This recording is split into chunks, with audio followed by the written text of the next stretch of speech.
बोलो श्री भागवत भगवान की जय। नारायण भगवान की जय।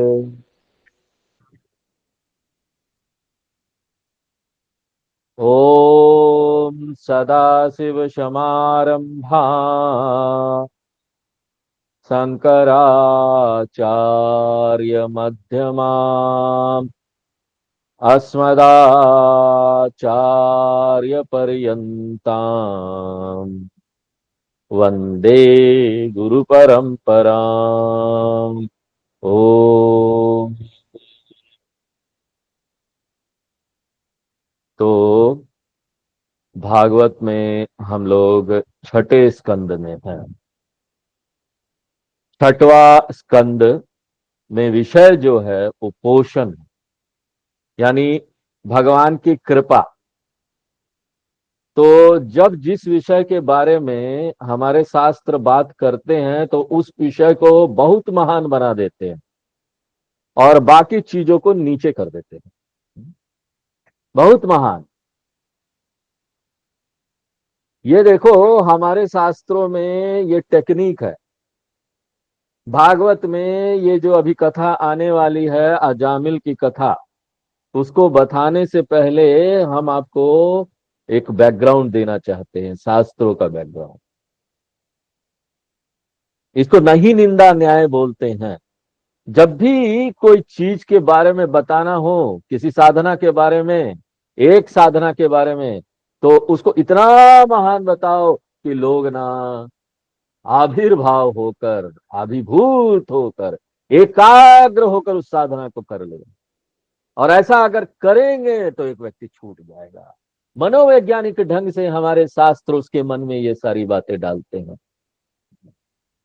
तो पिछले क्लास में हमने देखा कि किस तरह से राजा परीक्षित सुखदेव जी से प्रश्न पूछते हैं कि ना भगवान बताइए कि नरक से बचने का उपाय क्या है, प्रायश्चित है क्या, कितना प्रायश्चित करें। तो प्रायश्चित तो कर सकते हो, एक एक कर्म का प्रायश्चित करते रहो। एक कर्म का पाप का प्रायश्चित होगा, फिर दूसरा पाप आके खड़ा हो जाएगा। हमने देखा कि कुछ अनिवार्य पाप होते हैं, हमको पता भी नहीं चलता, हम कर बैठते हैं। तो इस प्रकार से इतने सारे पुराने जन्मों के पाप कर्म हैं कि ना वो कभी भी पूरी तरह से खत्म नहीं होने वाला। इसलिए कर्म करके, ये सारा चीज हम कर्म ही कर रहे हैं। जिस समय जन्म लेते उस समय से तो कर्म ही कर रहे हैं। खाना पीना भी कर्म ही है। एक कर्म दूसरे कर्म को पूर्णता नहीं काट सकते, पूरा काटना संभव नहीं है। तो इसके लिए उपाय क्या है? देखो, सच्चा उपाय एक ही है, सुखदेव जी बोलते हैं, वो है तत्व ज्ञान। मैं देह नहीं हूं, ये समझ लेना, ये भाव में आ जाना, यही हमारे सभी पाप कर्मों को नष्ट कर देगा। क्योंकि सभी पाप कर्मों का जड़ तो यही है ना। जो लोग अपने आप को देह मानते हैं, वे सुख और भोग के लिए कुछ भी करने को तैयार हो जाएंगे ना। हमको सुख और भोग चाहिए, चलो हम कुछ भी करें। लेकिन जो लोग जानते हैं कि हम ये देह नहीं है, उनको कोई समस्या नहीं। यहाँ कुछ मिल रहा है तब भी कोई प्रॉब्लम नहीं, नहीं मिल रहा है तब भी कोई प्रॉब्लम नहीं। तो इस देहा अध्यास जो है ना, हम अपने आप को जो देह मान बैठे हैं, तत्व ज्ञान से ही वो समाप्त हो सकता है। ज्ञान से ही वो समाप्त होगा। लेकिन ज्ञान प्राप्त करने के लिए क्या है? पहले अपने आप को शुद्ध करना चाहिए। और बाकी जितनी भी साधनाएं हैं इसी शुद्धि के लिए है, मन शांत करने के लिए है। और यहां पर एक साधना बता रहे हैं जिसको बहुत महान बता रहे हैं, भगवान के नाम का जप करना, भगवान के शरण में जाना। अगर कोई व्यक्ति बोलता है अभी मुझे नहीं समझ में आ रहा है तत्व ज्ञान, मैं क्या करूं, इतना प्रयत्न अभी मुझसे नहीं होगा, तो सरल सी बात है भाई, भगवान की शरण में चले जाओ। इतना एकाग्र होकर अपने आप को भगवान के प्रति समर्पित कर दो, इतना भक्ति भाव आना चाहिए हाँ? कि ना अपना सूद भी न रहे, आपको पता चल जाए जब अपना सूद नहीं रहता है तो ईश्वर क्या दिखते हैं। हाँ? किसी को बोलो तुम नाम जप से मुक्ति, मुक्ति हो जाएगी, करो तुम, देखो अजामिल की हो गई। वो व्यक्ति जो आगे कुछ नहीं जानता है, अभी कुछ कर नहीं पा रहा, उसके लिए तो ये बहुत आसान है। और सच में जप इतना आसान साधन है। जप के लिए देखो ना कोई पैसा खर्चा करना, हाँ? ना ही कोई समय, हाँ?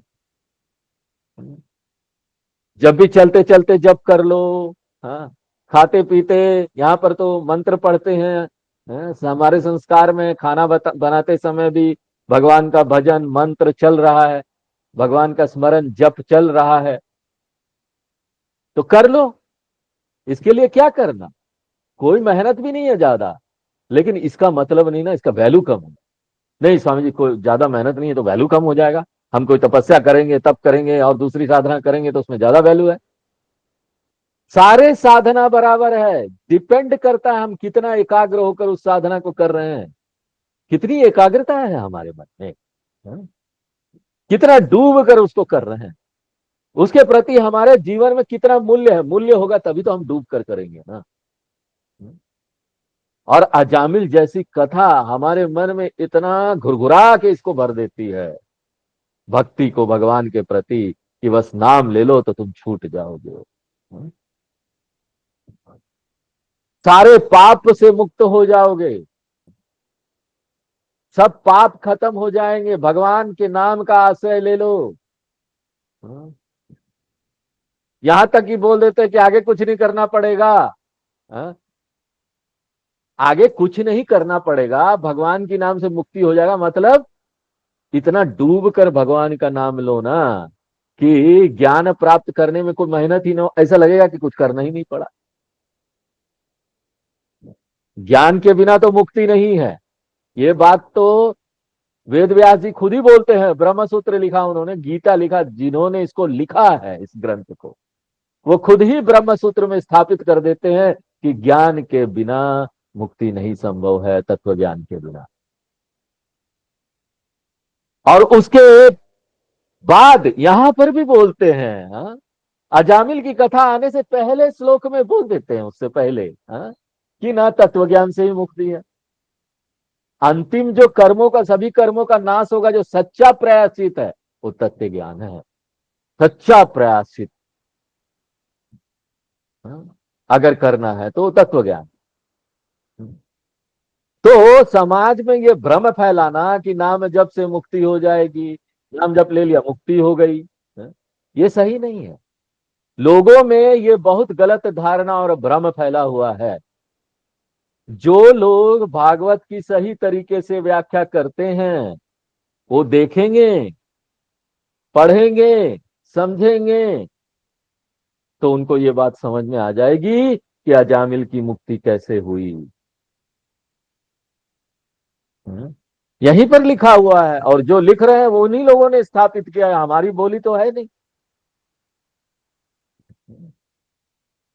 तो इस गलत धारणा में नहीं रहना कि हम सिर्फ नाम जप में रह जाएं, बस आगे ना बढ़े, इसी से मुक्ति हो जाएगी। अजामिल को हो गया था, ठीक से भागवत तो पढ़ो। तो कोई भी इस बात को नहीं बोलता, हमारे कोई भी आचार्य हैं, वेद व्यास भी नहीं बोलते जिन्होंने ये भागवत लिखा, ना ही भगवान बोलते हैं जिन्होंने वेद लिखा और वेदों में अपनी वाणी को डाला, वो भी नहीं बोलते। और इस भागवत में भी ये कहानी आने से पहले ही बता दिया गया कि सच्चा जो प्रायश्चित है ना वो तत्व ज्ञान से है। तो ये धारणा कभी मन में नहीं रखनी चाहिए। सभी साधना हमको तैयार कर देती है और उसको हमको डूब के करना है, जान के करना है कि इसका उद्देश्य क्या है, ताकि हम वही नहीं बने रहें और हमारे मन में मूल्य हो इसके प्रति। तो ये तो हमारे शास्त्रों का ना मनोवैज्ञानिक तरीका है, आपके मन में ऐसा डाल देंगे, हाँ? क्योंकि ज्यादातर साधक अलग अलग स्तर के होते हैं। अब जो गांव में एक साधक है, भागवत कथा हो रही है, वहां पर जो कथाकार लोग हैं बोल ही नहीं सकते तत्व ज्ञान, तत्व ज्ञान प्राप्त करने के लिए उससे पहले बहुत तैयारी है।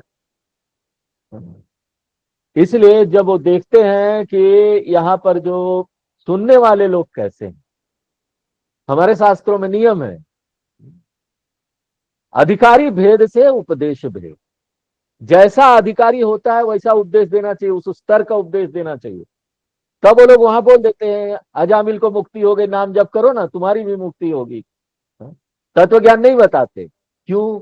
अभी नहीं समझ में आएगा, और वो अभी तैयार नहीं है, उनको तैयार करना है पहले।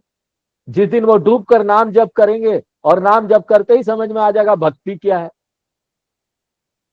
भक्ति के अलग अलग स्तर है ना। हाँ? शुरू में भक्ति बस हम बिना जाने सुने, किसी ने जबरदस्ती ठेल दिया बचपन में, मम्मी पापा ने, अरे जाओ जरा अगरबत्ती जला दो, आज मेरे पास समय नहीं है। जाके हमने, मम्मी ने बोला जला दो यार, अगरबत्ती जला दो। हाँ? बिना जाने ही जला दी हमने। हाँ, ये काम की तरह, तो काम है, काम दिया ना नाश्ता नहीं मिलेगा। हाँ, चलो। लेकिन हमको नहीं पता, माँ बाप ने हमारे अंदर वही संस्कार डाल दिए भगवान वाले, वो कराते हुए। हाँ? ना तो हमको रोते हुए गाते हुए हमको अगरबत्ती जलाने दादा, हाँ कौन अगरबत्ती जलाए भगवान के सामने, लेकिन फिर भी जला दो, मम्मी ने बोला है। जला दी, बच्चे ने जला दी। धीरे धीरे करके उस बच्चों को ना, कैसे होता है हम नहीं बता सकते, वेद बोलती है धीरे धीरे हो जाए। हाँ? समझ में आ जाएगा कि उच्च स्तर की भक्ति क्या है। धीरे धीरे करके वो देखेंगे अगरबत्ती जलाने से उनका काम बन रहा है।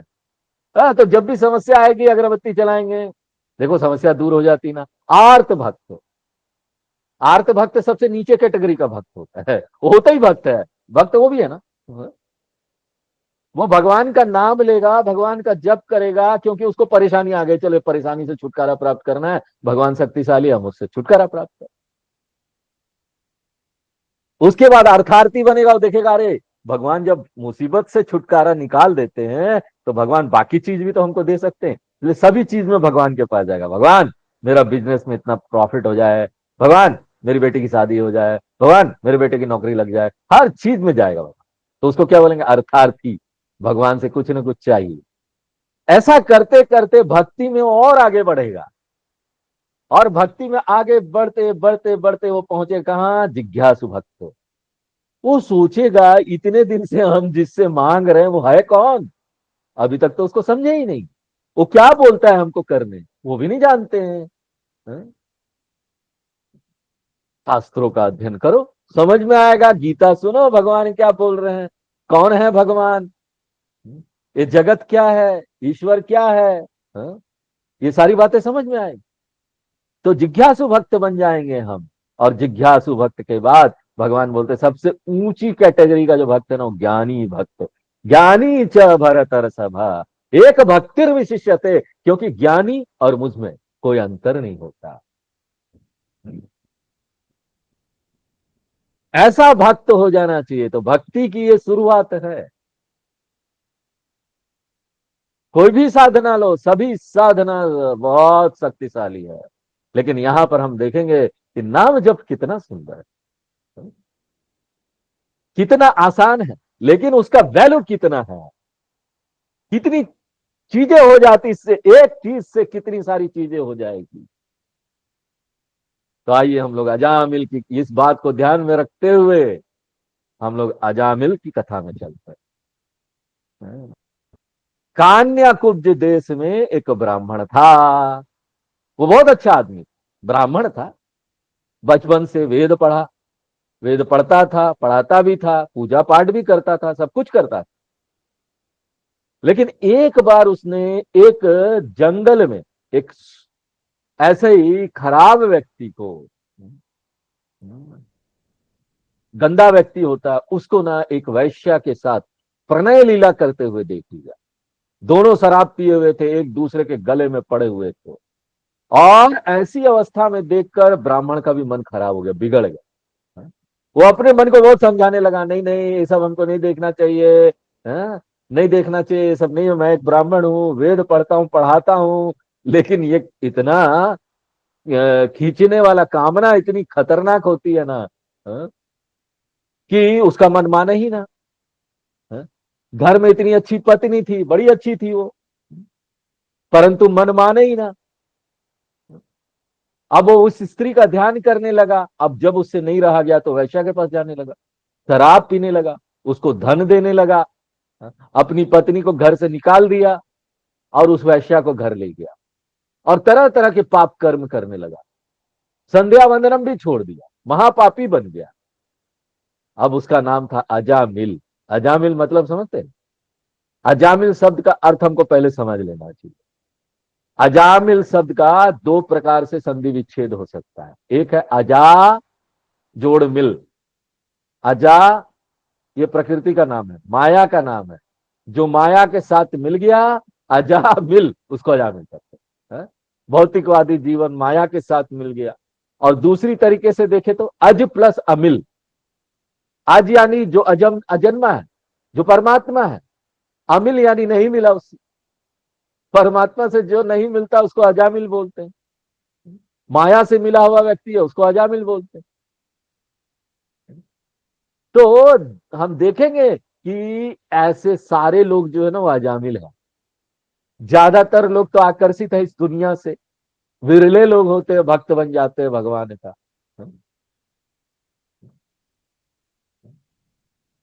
तो यहां पर हम लोग तो भागवत सुन रहे हैं, सब हम लोग भक्त है भगवान का, लेकिन ज्यादातर लोग अजामिल है।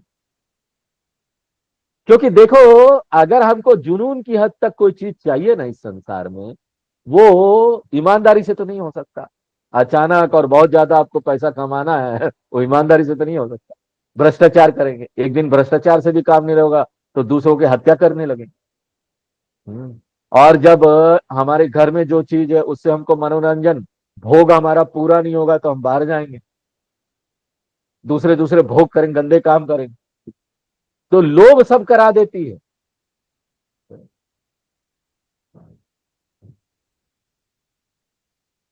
तो इसके संदर्भ में महात्माओं द्वारा एक कथा भी कही जाती है, प्रसिद्ध है, कि एक दिन एक महात्मा उस गांव में आ पहुंचे जहां जा मिल रहे थे। पूछने लगे, अरे इस गांव में कोई दानी है क्या? अरे कुछ लोग ना बड़े दुष्ट होते, उस समय बड़े दुष्ट लोग थे। उन्होंने बोला अजामिल बड़ा दानी आदमी है, बहुत अच्छा आदमी, आप उसके घर जाइए। अब उस महात्मा को क्या पता, वे चले गए। उसको पता नहीं अजामिल इतना खराब व्यक्ति है, वैश्या के साथ रह रहा है, अपनी पत्नी को निकाल दिया। अब अजामिल तो घर में नहीं था, वो वैश्या स्त्री थी। उस घर में जाते ही महात्मा पहचान गए कि इस किस प्रकार का घर है। महात्मा लोग समझ जाते हैं घर अच्छा नहीं, लेकिन महात्मा लोग द्वेष नहीं करते किसी। अच्छा नहीं तो क्या हुआ, अगर संत आ गए हैं तो संत तो कोई ना कोई भला करके ही जाएंगे ना। संत हृदय है। तो वहां एक बच्चा खेल रहा था। उन्होंने पूछा इसका नाम क्या है? वो स्त्री बोली, महाराज अभी तक हमारे घर में कोई संत आए नहीं, इसलिए इसका नाम नहीं रखा, आप ही बताइए, आप जो बताएंगे वही नाम रख देंगे। उन्होंने कहा इसका नाम ना नारायण रख दो। महात्माओं की बात सुननी चाहिए। हाँ, इसी के कारण वो अजामिल छूट जाता है। देखो संत की कृपा कैसी होती है। कम से कम अपने बच्चे को बुलाएंगे तो इनके मुंह से नारायण नाम तो निकलेगा, नारायण नारायण, चलो भैया बच्चा नारायण नारायण। नाम की कैसी महिमा है देख लो। किसी कारण से भी अगर नाम ले लिया ना तो पुण्य हो। अनजाने अनजाने अगर भगवान का नाम ले लिया, इसलिए देखो पुराने समय में, पुरानी पीढ़ी में हमारे बाप दादा लोग बच्चों का नाम राम श्याम ऐसा रखते थे, कृष्ण ऐसा रखते थे, ताकि पूरा दिन उसको बुलाए तो भगवान का नाम लेते रहे। तो इस प्रकार से ये बड़ा अच्छा काम करती है नाम लेना। अजामिल आया वापस, उसको सारा बात पता चला। वो अपने बच्चे को नारायण नारायण कहने लगा। बच्चे में बड़ी आसक्ति हो गई। हर समय वो बच्चे को ढूंढता था। 88 साल का हो गया, मरण सैया में पड़ा था, यमदूत उसको लेने आए। अब जब यमदूत आते हैं ना, तो भी जो भी पाप कर्म किए हैं वो सब दिखाई देने लगता है। आ गए पाप कर्म ये सब किए हैं, यमदूत आ गए लेने। तो अजामिल के पास खेल रहे उसके बच्चे को अजामिल ने पुकारा, नारायण नारायण। अब ये नारायण नारायण सुनकर तो भगवान के जो दास लोग हैं वो लोग आ गए। वो भगवान के समान होते हैं, हरिदास लोग, वो वहां पहुंच गए। उन्होंने यमदूत से कहा, छोड़ो, भगवान का नाम लेने वाले को तुम पकड़ोगे? हाँ? अरे जो भगवान का नाम लेते हो भगवान का हो जाते हैं, कैसे भी नाम लिया हो। अब उनको पता नहीं यमदूत लोगों को कि ये लोग कौन है। तो पहले ये बताओ भैया, तुम लोग हो कौन? तो बोले, हम यमदूत हैं, इसका प्राण लेने आए हैं। आप हमारे कर्तव्य को करने से क्यों रोकते? ये तो हमारा कर्तव्य है ना। जिसका जिसका समय हो गया उसका प्राण लेके चलो यहां से यमराज के पास। ये तो बड़ा पापी आदमी है, हमको इसको लेकर जाना है। तो विष्णु दूतों ने क्या कहा, देखो, तुम बड़े धर्म कर्म की बात करते हो, जरा बताओ धर्म किसे कहते हैं। तो उन्होंने बताया सब कुछ, डिटेल में बताया कि जो वेदों में लिखा है वो धर्म है। वेदों में जो बताया गया है वो धारण करना चाहिए। देह को धारण करने वाला एक जीव है जो मन बुद्धि और इंद्रियों सहित इस देह में रहता है। वो जीव अलग अलग प्रकार के कर्म करता है। जिस प्रकार के कर्म करता है उसी प्रकार से उसको भिन्न भिन्न योनियां मिल जाती।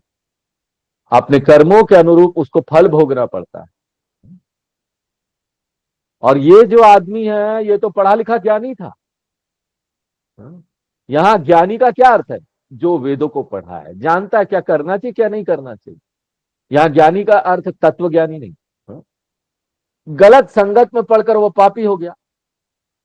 और पाप की गति क्या होती? नरक जाओ, नरक में जाओ। इसलिए हम उसको वहां ले जा रहे हैं, सीधी सी बात है।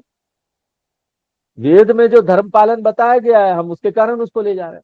इसने धर्म को छोड़ दिया, कोई सही कर्म करता नहीं, हम उसको लेकर जा रहे हैं। तो विष्णु दूतों ने कहा, तुम लेकर तो जा रहे हो, लेकिन एक बात का ध्यान रखो, वो भगवान इज ए चेयरमैन, वो सबसे ऊंचे हैं। वो निर्णय लेंगे कि यहां पर अधर्म हुआ है कि अधर्म हुआ है। तुम ऐसा काम मत करो, गलत काम, कि अपने मन से ये निर्णय ले रहे हो कि इसको ले जाना है, अधर्म है। इसके बहुत सारे कर्म हैं, किस इच्छा से इसने ये नाम लिया है।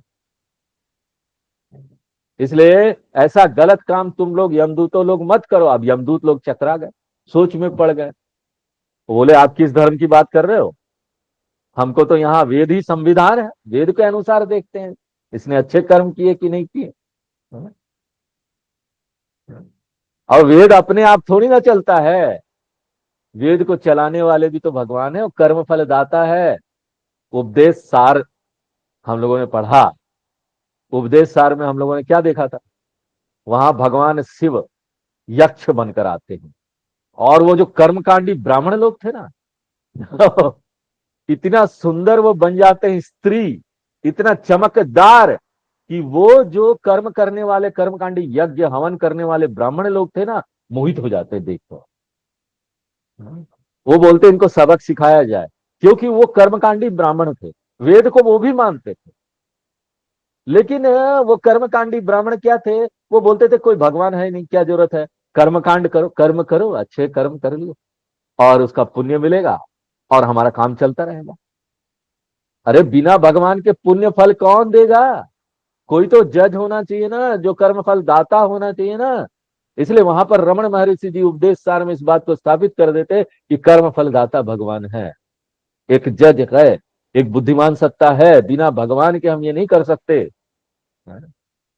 इसलिए सिर्फ वो देख लेना क्या कर्म है, और कर्म के अनुसार हमको अभी भगवान को डिसाइड तो करने दो। कई बार क्या होता है कि फुटबॉल का खेल हो रहा है या क्रिकेट का खेल हो रहा है, कई बार वो बैट्समैन मारता है तो वो छक्का हुआ नहीं हुआ सब पता नहीं चलता है ना, क्या हुआ पता नहीं चलता है। दोनों टीम वाले बोलेंगे नहीं नहीं, वो बोलेगा नहीं हुआ, ये नो बॉल था, दूसरा बोलेगा नहीं हुआ, ये तो छक्का था, हमको रन मिलना चाहिए, हमको इसका बेनिफिट मिलना चाहिए, लाभ मिलना चाहिए। तो जब ये समझ में नहीं आया ना, तो रेफरी डिसाइड करता है, जो वहां पर जज होता है वो निर्णय लेता है, हाँ, कि ये बॉल किस तरफ गया, ना इधर ना उधर, तो बीच की स्थिति कभी आती है। अजामिल के लिए वो बीच की स्थिति थी, इसलिए यमदूत भी लेने आ गया है, विष्णु दूत भी आ गया, हाँ? वो दोनों क्लेम कर रहे हैं ना ना ना, ये तो ये पाप किया है। विष्णु दूत बोलते नहीं, भगवान का नाम ले लिया, सबसे बड़ा है, चलो। तो भगवान डिसाइड करेंगे ना, ऐसी स्थिति में रेफरी डिसाइड करेगा, जज डिसाइड करेगा, हाँ? तो अंतिम जीत किसकी हुई? भगवान नाम लेने की। उसने बहुत अच्छे कर्म किए थे पुराने, पंडित था, वेदों के कर्म वो सारे को तौलना था, और ये अंतिम स्ट्रोक था, यहां देखना था ये पाप में गया कि पुण्य में गया। तो भगवान बोलते, भगवान का जो नाम होता है ना बहुत भारी होता है, अनजाने में भी ले लेगा ना। हाँ, अजामिल ने अनजाने में नाम ले लिया था ना, बेटे का नाम था नारायण, नारायण नारायण बोल दिया, बुलाया उसको डर से भी ले लिया ना, जैसे भी ले लो, भगवान उसको बचा लेते हैं, फाइनल निर्णय देते हैं, भगवान बचा लेते हैं कि इसने जो मेरा नाम लिया, पलड़ा भारी हो गया, इधर पुण्य हो गया, अब तुम इसको नहीं ले जा सकते, जाओ, मेरा फाइनल निर्णय है।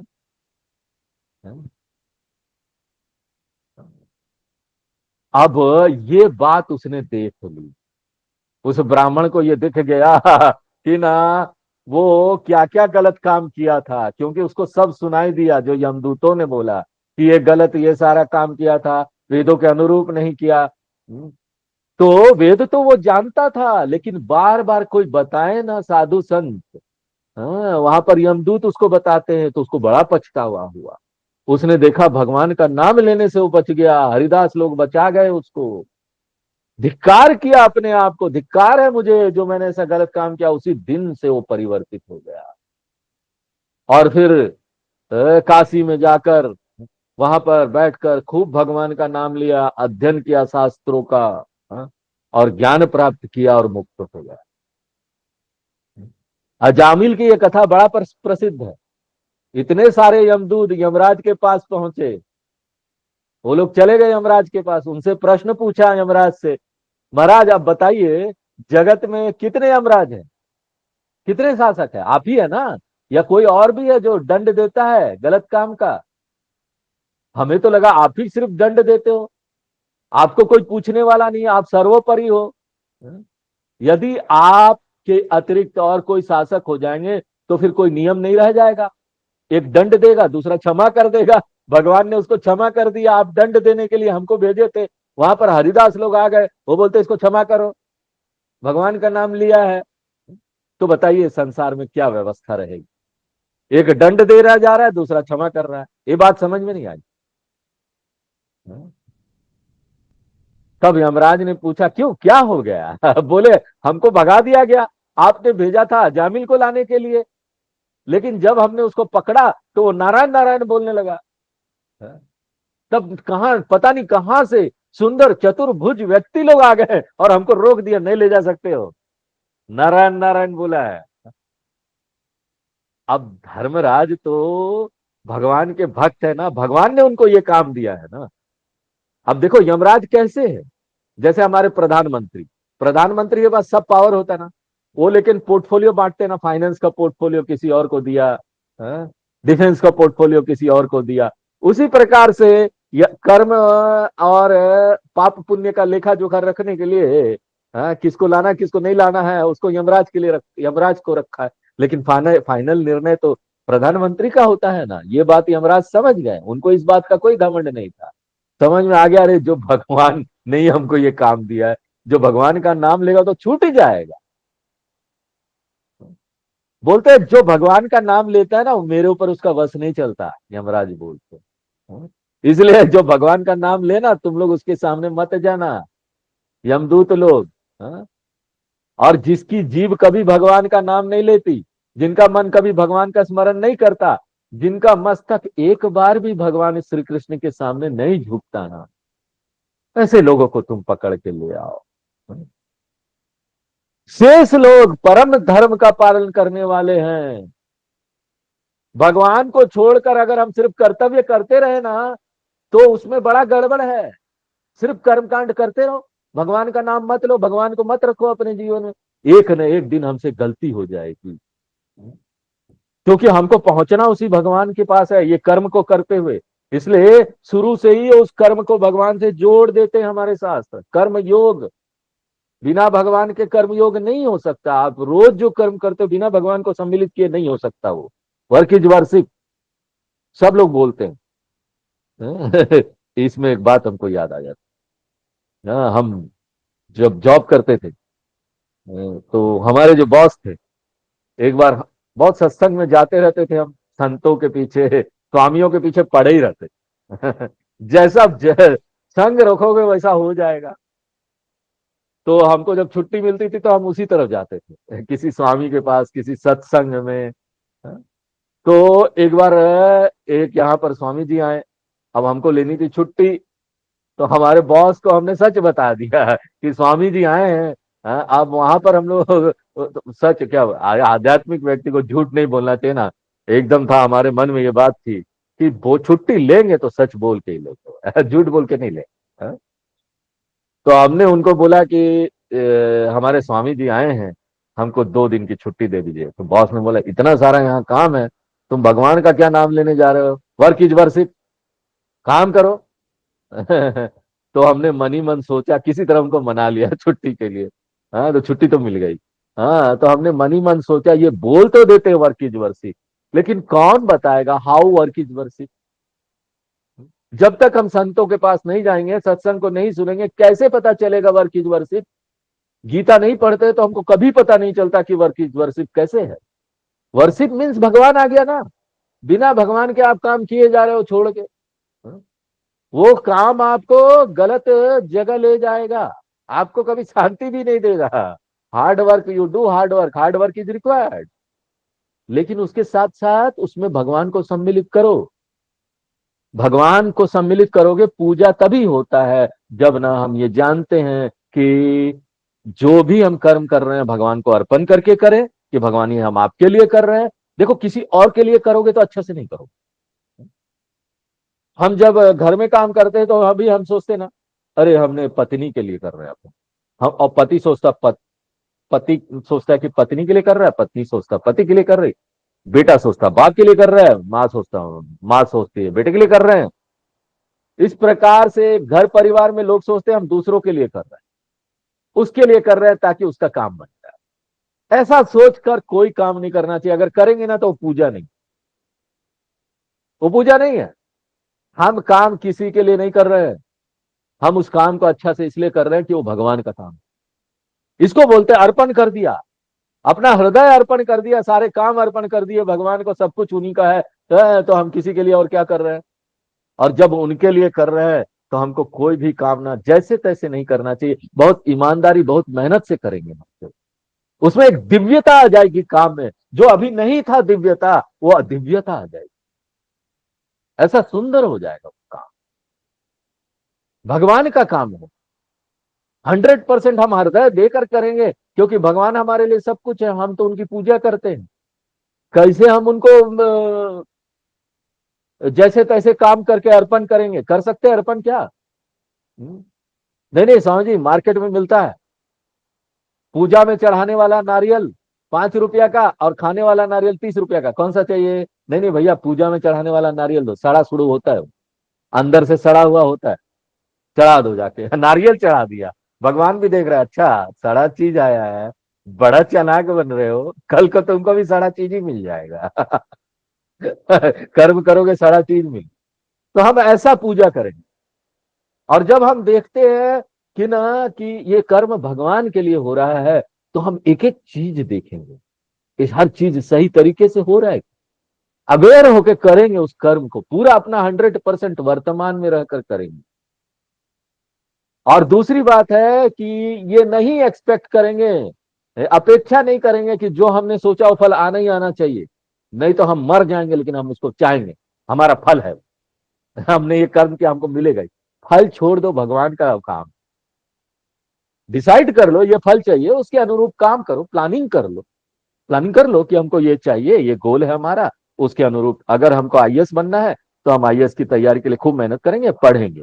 लेकिन बन पाए ना पाए भगवान को, कर्मण्यवाधिका रस्ते ना फलेषु कदाचित्। फल में नहीं है हमारा अधिकार। फल सिर्फ हम तय कर सकते हैं कि हमको ये फल मिले, लेकिन हो सकता वो मिले, हो सकता नहीं मिले। जो भी आ रहा हो प्रसाद समझ कर स्वीकार करो। जब पूजा की हो तो प्रसाद है ना, इट इज ए प्रसाद। प्रसाद समझकर स्वीकार हो गया, अच्छी बात है। अब हमको कोई उससे क्या होगा ना, मन में कुड़कुड़ाहट नहीं होगी, गुड़गुड़ाहट नहीं होगी। हाँ, मन शांत रहेगा। और जब ऐसा मन शांत रहेगा ना, तभी हम आएंगे और सुनेंगे तुम कौन हो, अहम ब्रह्मास्मि, तुम आत्मा हो, तभी सुन पाएंगे। नहीं तो बैठ ही नहीं पाएंगे। हाँ? इसलिए पूजा जरूरी है, जीवन में पूजा होना चाहिए, भगवान का नाम होना चाहिए। महान है, सब कुछ बदल के रख देता है, सभी चीज को दिव्य कर देता है, हमारा जीवन तक दिव्य कर देता है। इसलिए बिना भगवान के नाम के हमको जीवन नहीं जीना चाहिए। ना ही वो अच्छा जीवन होगा, ना धर्म वाला जीवन होगा, वो धर्म वाला जीवन भी नहीं होगा। इसलिए यमराज जी जो यमदूत को भेजते हैं उनको समझाते हैं लोग, क्या धर्म, परम धर्म तो भगवान है, वो तुमने इंक्लूड ही नहीं किया और धर्म अधर्म करते रहे, और अंतिम समय में इंक्लूड कर लिया तो बस पलरा बहाली हो गया। इसलिए लेते रहो, डूब जाओ, नाम जप में इतना डूब जाओ कि ऊपर से नीचे तक रोम रोम उसका नाम ले, समझ में आए ना, इस शरीर का सुध बुध सब खो दो। चलो आज यही विराम देते हैं, आगे फिर नेक्स्ट क्लास में मिलते हैं। ओम पूर्णमदः पूर्णमिदं पूर्णात् पूर्णमुदच्यते पूर्णस्य पूर्णमादाय पूर्णमेवावशिष्यते। ओम शांति शांति शांति।